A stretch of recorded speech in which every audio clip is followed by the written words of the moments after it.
नमस्कार, स्वागत आहे तुमचं माझ्या एका नवीन ब्लॉगमध्ये। तर आज संकष्टी चतुर्थी होती, त्यामुळे स्वयंपाक करायचा होता, त्याचीच तयारी चालू होती। इकडे आजी आणि नात आळंदी साफ करत होत्या आणि मी रात्रीच्या जेवणाची तयारी। संकष्टीला आम्ही अंघोळ करूनच देवाचा नैवेद्य करतो। जेवणाची भांडी वगैरे सकाळी धुवूनच घेतो, म्हणजे कसं संध्याकाळी जास्त काम पडत नाही। स्वयंपाक आज नैवेद्याला गोड म्हणून शिरा करायचा होता, पण त्या अगोदर म्हटलं कुकर लावून घेऊया, म्हणजे कसं शिरा म्हणजे कुकर होईपर्यंत गार होईपर्यंत शिरा होऊ शकतो ना, म्हणून म्हटलं अगोदर कुकर लावून घेऊया। तर इकडे सगळी कुकरची तयारी केली मी आणि कुकर लावून घेतला पटकन। तर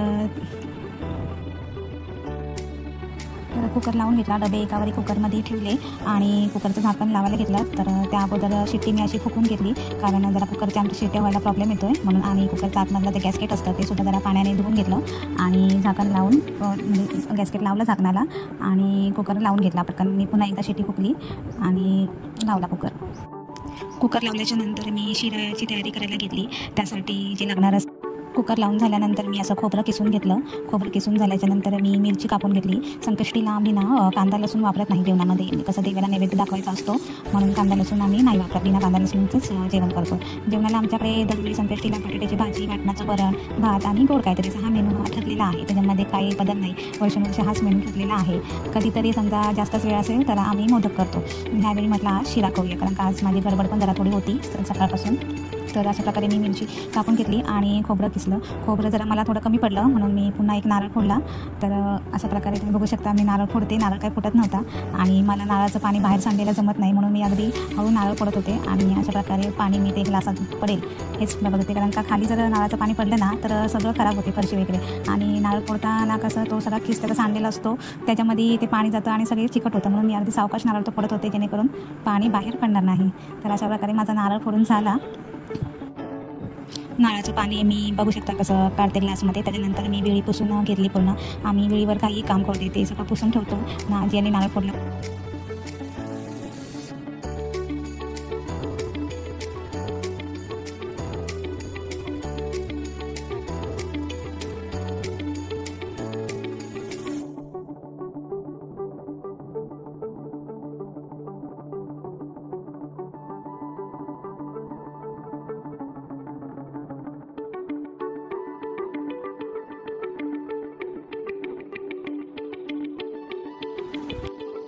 तर साखर बघितली डब्यामध्ये आहे का नाही ती, तर साखर पण डब्यातली संपली होती, म्हणून मी साखर काढून घेतली एका छोट्या डब्यामध्ये। आम्ही साखर अशी सगळीच पूर्ण वापरायला नाही घेत, ती जशी लागेल तशी आम्ही थोडी थोडी घेतो। इकडे मी शिऱ्यासाठी पाणी गरम करून घेतलं, म्हणजे कसं गरम पाणी समजा उठलं आपण रव्यामध्ये तर रवा चांगला उकळून येतो लवकरवरती आणि शिरा व्हायला पण वेळ लागत नाही।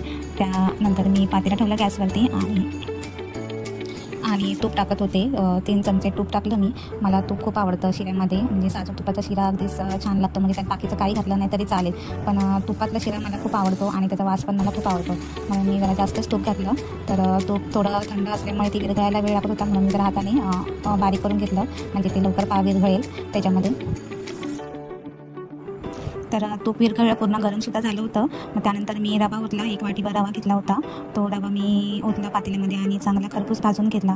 रव्याचा वास येईपर्यंत रवा खरपूस भाजून घ्यायचा, म्हणजे शिरा पण आपला फळफळीत होतो आणि सारखं हलवत राहायचं, म्हणजे ढवळत राहायचा रवा, कारण ढवळत न राहिल्यामुळे तो खाली लागू शकतो, त्याच्यामुळे मधून ढवळत राहायचा। त्यानंतर मी जे गरम करून ठेवलं होतं पाणी ते ओतलं रव्यामध्ये, म्हणजे लवकर शिजेल त्याच्यासाठी, आणि सगळं एकजीव करून घेतलं। तुम्ही बघू शकता कसं मी एकजीव करून घेत आहे। मध्ये मध्ये मी आत्याकडे पण बघत होते, ती एकटीच बसली होती बेडरूममध्ये, तर काय करते काय असं बघत होते तिच्याकडे पण जरा लक्ष टाकायला पाहिजे होतं। तर मॅडमकडे कसं लक्ष समजा नाही दिलं तर काहीतरी उपद्रव करून ठेवणार हे 100%। आणि त्यानंतर मी रव्यामध्ये साखर घातली। साखर बघू शकता मी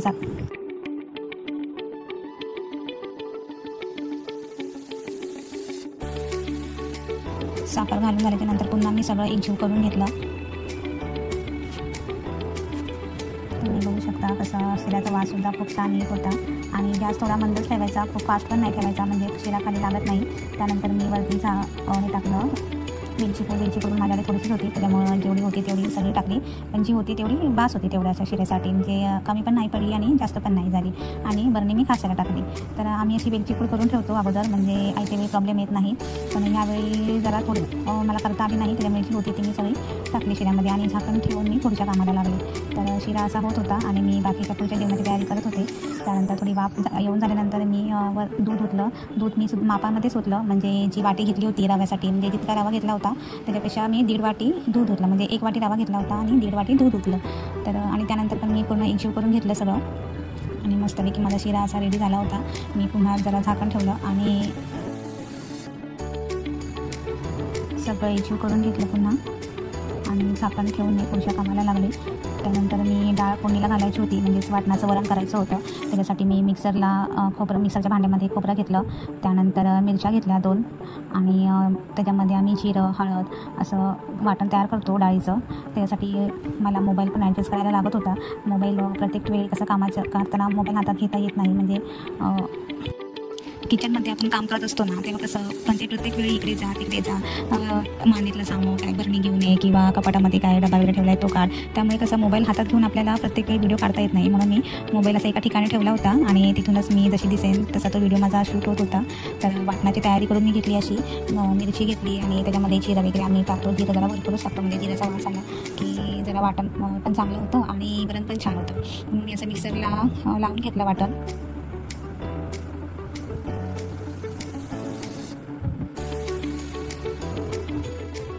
बाहेर आमच्या दीदी आळूची भाजी साफ करत होत्या, कापत होत्या आणि बेडरूममध्ये मला कसला तरी आवाज आला काहीतरी पडल्याचा, म्हणून मी बघायला गेले.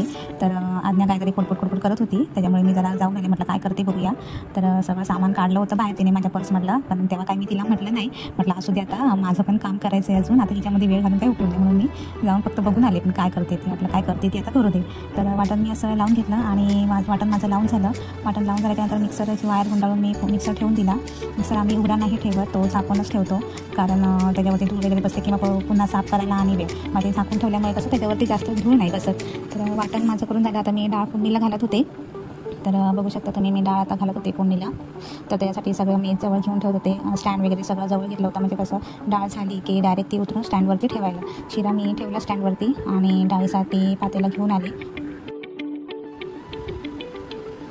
डाळ कुकरमध्येच होती, मी कुकरमधून डाळ काय काढली नव्हती बाहेर. तर कुकर उघडला, म्हणजे गाळ झाला होता कुकर, तर मी उघडला, एक डबा बाहेर काढत होते कुकरमधून. तर वरती 2 आधी भाताचे डबे लावले होते आणि खाली डाळ आणि बटाटे एकत्र लावले होते. तर डबे असे काढून घेतले मी. त्यानंतर पुन्हा भाताचे डबे ठेवले आतमध्ये आणि कुकरचं झाकण लावून घेतलं, म्हणजे कसं भात तो गरम राहील. तर तुम्ही बघू शकता त्याच्या डाळीमध्ये मी थोडं पाणी ओतलं. पाणीसुद्धा आम्ही ताजंच आणतो विहिरीचं, आधी भरलेलं पाणी आम्ही नाही वापरत. तर विहिरीवरती जातानासुद्धा मला शूट करायचं होतं, पण बाहेर पाऊस खूप असल्यामुळे मला ते शूट करता आलं नाही. आणि त्याचबरोबर आम्ही संकष्टीच्या दिवशी ताटामध्ये नाही जेवत, केळीच्या पानांमध्ये जेवतो. तर ते सुद्धा मला दाखवायचं होतं तुम्हाला. मी केळीची पानं तोडायला जात होते ते, पण बाहेर पाऊस असल्यामुळे मला ते शूट करता नाही आलं. पण काही होतं नाही, नेक्स्ट टाईम मी तुम्हाला ते सुद्धा दाखवेन की आम्ही कसं आणतो सगळं केळीची पानं वगैरे तोडून बाहेरून, आमची बाग वगैरे सगळं दाखवेन मी तुम्हाला. पण कसं आहे, पाऊस नसला की व्यवस्थित शूट सगळं करता येतं. तर असे बटाटे गरम होते म्हणून मी ते चमच्याने काढत होते ताटामध्ये.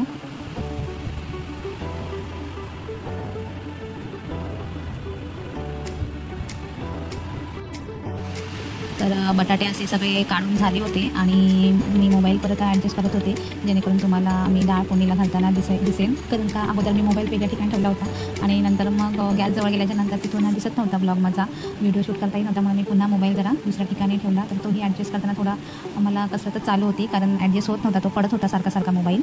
तर माझ्याकडे अजून स्टँड नाही आहे ते मोबाईल लावतात तर ते सुद्धा मी घेणारच आहे लवकर. पण त्या अगोदर ही अशी माझी कसरत चालू असते ब्लॉग करताना. जसं मी जात असते तसं तो मोबाईल मला ॲडजस्ट करावा लागतो. तर तुम्ही बघू शकता मी वाटण ते डाळीमध्ये ओतून घेतलं आहे पूर्ण. ते पूर्ण एकत्र करते आणि डाळ फोडणीला घालून घेते मी ती. पाणी टाकून सगळं भांडं व्यवस्थित धुवून घेते मी ते.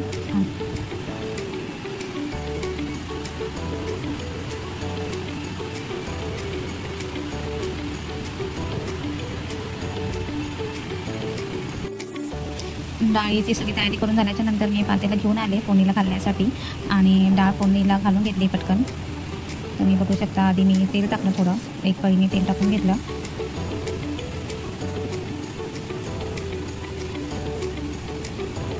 बाहेर आज्ञाची मस्ती चालूच होती, पण मला काल अजिबातच वेळ नव्हता तिच्याकडे बघायला. आणि त्यात तिची मजा झाली होती, म्हणजे आई इकडे कामामध्ये गुंतली, त्याच्यामुळे आपल्याला इकडे काय करामती करायचं आहे ते आपण करून घेऊया. म्हणजे कसं त्या मन आहे बघा, गंगा आले तर हात धुवून घेऊया, अशी तिची तेच झाली होती काल.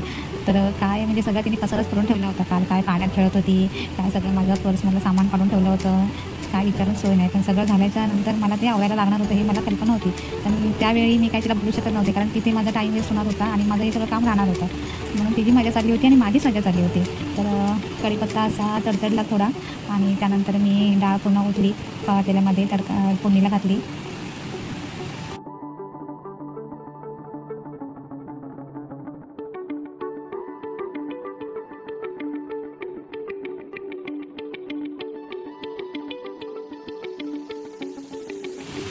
इकडे बटाटे सोलायला दीदींनी मला मदत केली.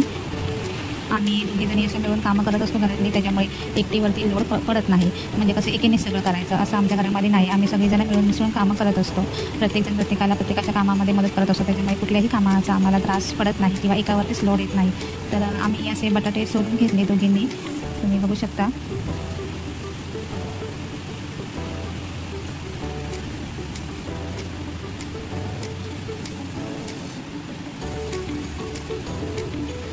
बटाटे गरम होते भरपूर, त्याच्यामुळे जरा वेळ लागत होता सोलायला, पण कारण हात भाजत होता. सोलून झाल्याच्यानंतर जी सालं वगैरे होती सगळी ती त्यांनी उचलून घेतली, टाकली बाहेर आणि मी बटाटे चिरायला बसले. तर बटाटे चिरून झाले माझे असे आणि त्यानंतर तुम्ही बघू शकता मी असे काप करून घेतले बटाट्याचे सगळे. त्याच्यामध्ये मी हळद, मीठ, आलं किसून घातलं, कोथिंबीर घातली. आलं घातल्यावरती कशी भाजी जरा छान लागते, म्हणजे बटाटा ऑलरेडी गोड असतो, त्याच्यामुळे जरा आल्याचा तिखटपणा आला की जरा भाजीसुद्धा छान लागते. आणि हे सगळं मी एकजीव करून घेतलं पूर्णपणे. जर हळद मीठ टाकली की कसं जरा बटाट्याला लागतं, ते डायरेक्ट फोडणीमध्ये आपण घालतो त्यामुळे ते लागत नाही पूर्ण. फोडणीमध्ये मी मिरची, कढीपत्ता, जिरं, मोहरी सगळं टाकून घेतलं. आम्ही मग असं सांगितल्याप्रमाणे कांदा लसूणची भाजी करतो. आणि बघू शकता तुम्ही माझी भाजी अशी तयार झालेली आहे मस्तपैकी. मी वरती ओलं खोबरं घातलं वरून आणि अशा प्रकारे माझा पूर्ण स्वयंपाक हा तयार झाला होता. मी पूर्ण ओटा वगैरे क्लीन करून घेतला, तुम्ही बघू शकता कसं सगळं व्यवस्थित क्लीन करून घेतलं. आणि मी आज्ञासाठी ताट वाढलं. तर आज्ञासुद्धा केळीच्या पानामध्येच जेवते, म्हणजे तिचं केळीचं पान म्हणजे स्टीलचं केळीचं ताट हे तिचं नेहमीचं ताट ठरलेलं आहे. तर मी तिला भरून घेतलं, कारण का तिचं 8:30चा जेवणाचा टायमिंग आहे, त्यामध्ये तिला भूक लागते. आणि इकडे काका तयारी करत होते पूजेची, तुम्ही बघू शकता दुर्वाच्या जुड्या, फुलं वगैरे सगळं लावलेलं आहे. आणि इकडे सुद्धा गणेशाच्या पूजेची तयारी चाललेली आहे. तर अशा प्रकारे आमची पूजा असते संकष्टीच्या दिवशी, आणि पूजा झाली होती आमची. आणि आम्ही देवाला नैवेद्य दाखवून आरती करतो दरवेळी गणपतीची. तुम्ही बघू शकता कशी पूजा मांडलेली आहे, त्यामुळे त्या दिवशीचं वातावरणसुद्धा घरातलं खूप प्रसन्न असतं, म्हणजे छान वाटतं. संकष्टीच्या दिवशी मन प्रसन्न वाटतं, घरातलं वातावरण छान असतं. तर अशा प्रकारे आम्ही देवाचीसुद्धा पूजा करतो आणि देवाला नैवेद्य दाखवून आम्ही संकष्टी अशी साजरी करतो. तर तुम्हाला माझा व्लॉग कसा वाटला हे तुम्ही मला नक्की सांगा, आणि चॅनलला लाईक आणि सबस्क्राईब करायला विसरू नका. थँक्यू.